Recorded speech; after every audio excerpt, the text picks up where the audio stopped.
বৈষম্যবিরোধী ছাত্র আন্দোলনের পর রাজধানী ঢাকা এবং ঢাকার বাইরের দেয়াল চিত্রগুলো পাল্টে গেছে। সেখানে স্থান করে নিয়েছে নানা রকমের ক্যালিওগ্রাফি বা গ্রাফিতি।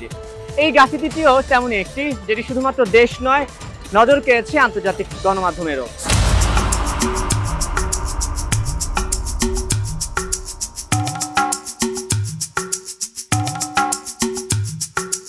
এই বিশাল গ্রাফিতিটি প্রায় ৬,০০০ স্কোয়ার ফিটের, যার পেছনে ১২ জন শিক্ষার্থী প্রায় ১৪ দিনের শ্রম যুক্ত আছে। কিন্তু কি ফুটিয়ে তোলা হয়েছে এখানে, কি লেখা আছে এবং কেন এই স্থানটিকে তারা নির্বাচন করেছেন, সে বিষয়ে কথা বলেছিলাম এর শিল্পীদের সঙ্গে।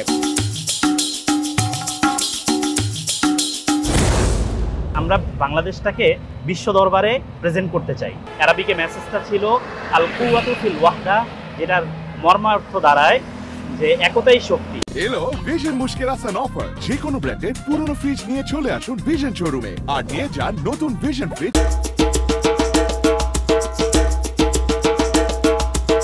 মহা একজন কবির কবিতা আছে, আসরিনুলানা ওয়াল আরাবুলানা ওয়াল জিন্নুলানা ওয়াল কুল্লুলানা। কাজটা খুব বেশি প্রচার হবে এরকম কোনো স্বপ্ন হয়তো বা দেখা হয়নি, তবে আলহামদুলিল্লাহ আল্লাহর কাছে অনেক শুকরিয়া যে আন্তর্জাতিক মিডিয়া এটা প্রচার হয়েছে।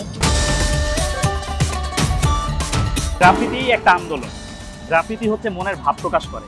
তো স্বৈরাচার কিন্তু আমাদেরকে চেপে ধরে রেখেছিল যে তোমরা মনের ভাবটাকেই প্রকাশ করতে পারবে না। এখন আলহামদুলিল্লাহ যেহেতু দেশ দ্বিতীয়বারের মতো স্বৈরাচার পতনের মাধ্যমে স্বাধীন হয়েছে, এখন এই জন্যই এটার প্রকাশিত হচ্ছে বা আমরা করতে পারতেছি স্বতঃস্ফূর্তভাবে।